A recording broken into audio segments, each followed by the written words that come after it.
Okay, I was one of the Army's first space intelligence officers because they developed their space intelligence program at around 1990, and they were looking for strategic intelligence officers to go into it.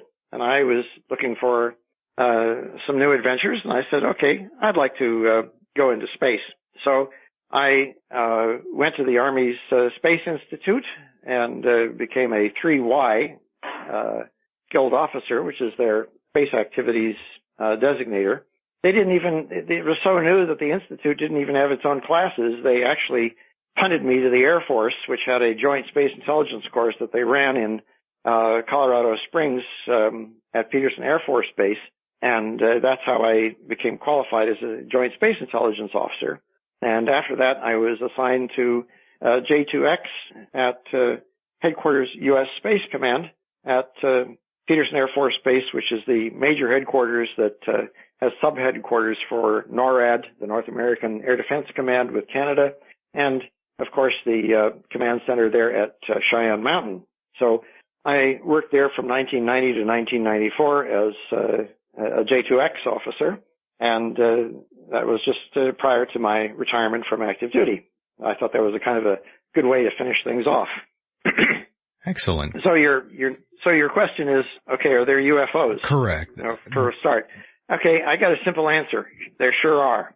And I can say this for a very simple reason, that out there at Cheyenne Mountain, our job was to look at absolutely everything up there in space. NORAD, of course, came into existence to originally look for ICBMs that might be coming over the North Pole towards Canada and the United States from the Soviet Union. But its mission got bigger and bigger until it was required to actually look at everything up there. And if you think about it, there's an awful lot of crap up there in space. And some of it comes from Earth in the form of space junk from all the scores and scores and scores of launches and discarded pieces of metal, over the years that's up there in orbit. Oh, yes. And is deteriorating all the time. And there's also all kinds of crap that's passing Earth from otherwheres, from out there in space. It's zipping by the planet, and some of it gets into the atmosphere, and the stuff that's in the atmosphere will either bounce off or burn up, or if it's big enough, it'll land as a meteor somewhere. But to make a long story short, there's an enormous amount of this. If you'll Google something like space junk on the internet, you'll get a rough idea of what a huge amount of garbage there is out there. And we simply cannot track or identify it all. It was coming into our screens all the time, and if somebody pointed at a blip that was going through at a high rate of speed and said, okay, what's that? I haven't the foggiest idea, General. In another 30 seconds, it'll be gone. So the mission of Space Command with regard to UFOs, for you UFO buffs, was really quite simple. We ignored that crap unless there was some reason to think that it posed a danger to the United States.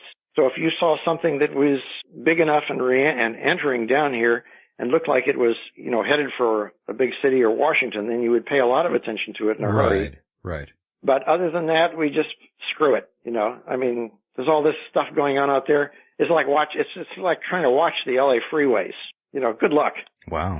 And that's kind of the attitude that we have. So yes, there was an enormous amount of UFO activity up there rather. And some of it could be accidental, some of it could be deliberate. Some of it behaved very coherently, but even that is a kind of a hard judgment call to make, because you think you're seeing something on a radar screen that looks as though it's intelligent activity, and it may not necessarily be that at all. So while I was there, 1990 to 1994, we did not have any invasions, is what I can tell you that. Understood, yes. We didn't have anybody that we had to scramble the jets and go up and try and shoot it down. But that's a good thing. As far as UFO activity, sure, lots of it. So you don't believe we are alone in the universe then? Well, I think that statistically it would be crazy to say that, and Carl Sagan would agree with me, I'm sure. And if you look up there and you statistically look at the size of the physical universe, that objective universe that I was ranting about earlier, it's pretty damn big. Oh yes. And the odds that we are the only planet in all of that's developed, functioning life forms is almost ridiculous. A lot of the work that I did at Space Command was highly classified, above top secret at the compartmented level. the compartments, that I worked in were TK and MJ, and TK has our, Talent Kilo that has to do with the input from the entire satellite system that's up there. And MJ is just what you would think it is, which has to do with contingency planning, that has to do with extraterrestrial concepts. So that entire, if you're talking about X-Files, that's what J2X was involved with. And if you're talking about things like Majestic, that's what MJ was. And I was involved with that level of planning and that level of research. And there's entirely very, very active, thought that's going into both these areas.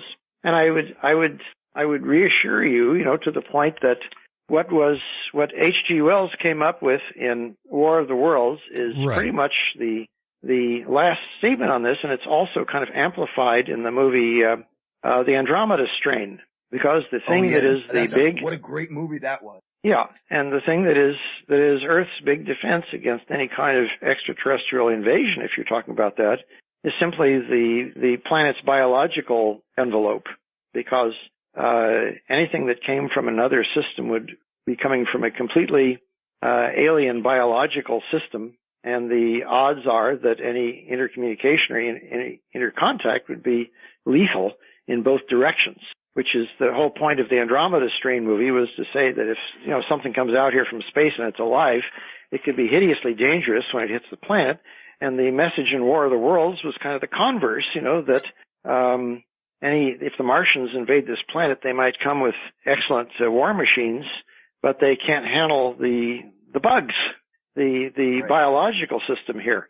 So I would say that long before you would find somebody actually trying to invade this place or try to eat us, so to speak, you would find an enormous amount of effort that would be at the arm's length level of just analyzing the hell out of the biology of the planet Earth.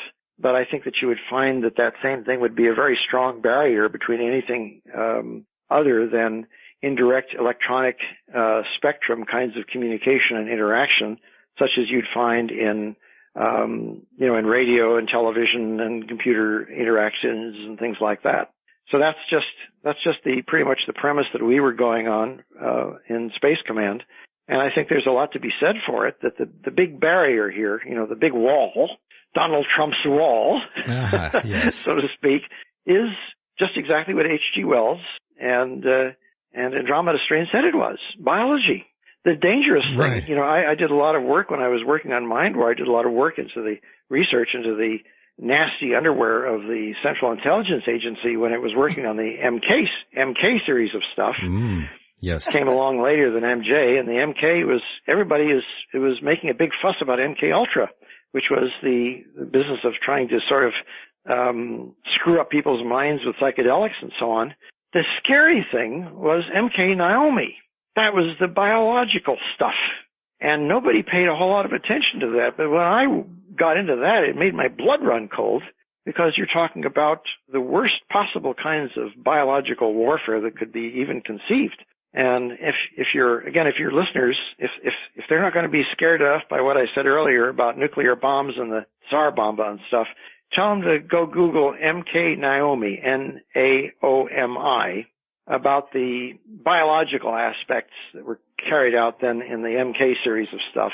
And they'll be damn glad, that was shut down without a whole lot of comment at the same time that MK Ultra was shut down, because the whole series of MK stuff that the CIA was screwing around with was closed down at the time that it became a scandal out there in the Congress.